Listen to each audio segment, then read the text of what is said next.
Moilarrik, edo gaur egun guztiok ezagutzen dugun moduan, Moilarrik, orain ez dauka itxura hau, beste hau baizik. Hau bai, hau ezagutzen dut. Moilarriko uhartea, Zarautzen ekialdean kokatua. Hondartzako edozein puntutatik ikus daiteke, baina orain dela 100 urte, kargaleku bat ikus ziteke. Moilarriko kargalekua Wilhelm Ball ingeniariak eraiki zuen. Aireko kableen bidez, kargalekuko biltegitik minerala ekartzen zuten, eta eraikin harrigarri honetan mineral hori itsasontzietan kargatzen zuten. Bere garaian izugarrizko erronka izango zen horrelako leku batean gisa honetako egitura bat eraikitzea. Nola funtzionatzen zuen? Nondik etortzen zen minerala? Noiz egon zen martxan? Horrelako zerbait ikusteak galdera asko sortzen ditu. Kargaleku honek, nola ez, biltegi batzuk behar zituen. Kargalekuko biltegietara goaz. Bertan ikusiko dugu funtzionamendua. Biltegi hauetan, instalazioen 2 garraio lineak elkartzen ziren.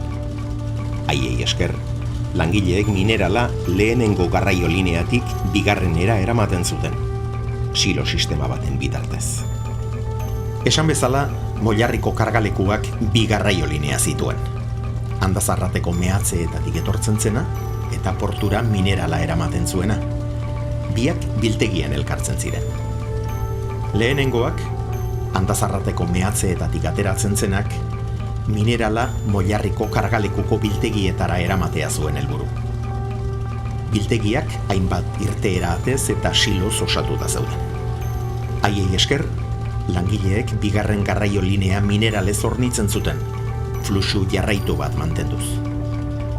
Instalazio honek egunean 1000 tona garraiatzeko ahalmena zuen. Bagoiek minerala Moilarriko irrelara garraiatzen zuten, non metalezko beso batetik barkuetan kargatzen zen.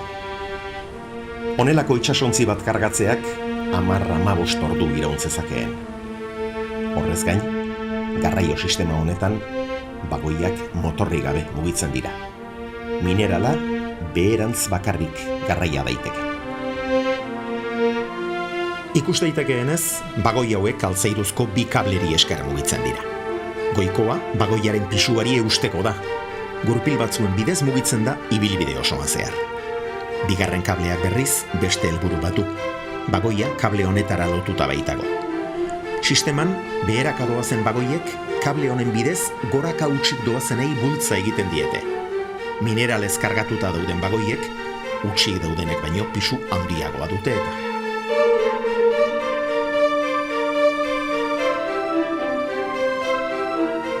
Honatx Moilarriko kargalekua. Harrigaineko egitura hau, Mariano Corrale Hijos enpresak muntatu zuen 1909 urtean, mendiko biltegiarekin batera. Konpainia Minera de Álava y Gipuzkoa enpresak kontrataturik.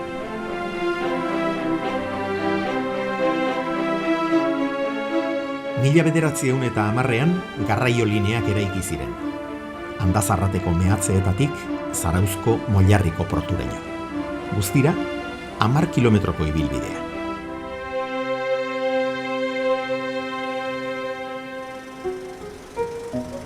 Instalazioen jarduera erabat errentagarria izan zen. Esan bezala, egunean 1000 tona garraiatzera iritsi ziren. Irlan kokatzen den 23 metroko egitura honek, itsasontzietan normalean 150 tona kargatzen zituen orduko.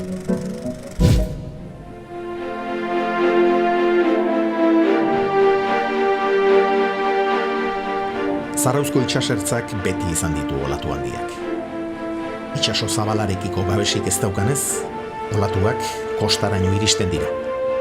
Eta Moilarriko uhartean ere gauza bera gertatzen da. Itsasontzi bat Moilarriko portuan inguratzea, ez da lan erraza. Baina horrek ez dio Zarauzko Moilarriko kostari edertasunik kentzen. Horrek are ederrago egiten du. Garai haietan, Zarauzko hondartza errege familien eta nobleen udako lekurik gustukoena zen. Hainbat jauregitxo baitzituen. Azkenik, Bagoietako minerala ustu eta gero, beste sistema honetan buelta ematen zitzaien. Eta mendian gora bidali ondoren, mineralez beteta jaisten ziren ostera. Honi esker, garraio sistema jarraitua lortzen zen, Andazarrateko mehatzetik Moiarriko kargalekuraino.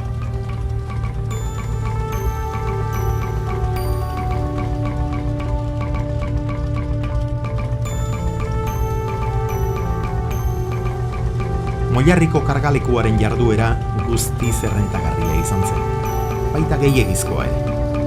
Zoritxarrez, Andazarrateko mehatzeen baliabideetan jarritako itxaropena gehiegizkoa izan zen, eta urte gutxian amaitu zen minerala. Horrenbestez, Moiarriko instalazioek jarduera bertan behera utzi behar izan zuten 1928 urtean. Geroago, 40ko hamarkadan, instalazioak desmuntatu egin zituzten beste leku batera eramateko. Gauza bat argi dago. Moiarriko instalazioa egunean 1000 tona mineral garraiatzeko gai izan zen, eta Wilhelm Ball ingeniariak eraikitako egitura harrigarria zen zinez. Irla batean kokatuta zegoen, eta bertan metalezko beso batek itsasontzietan minerala kargatzen zuen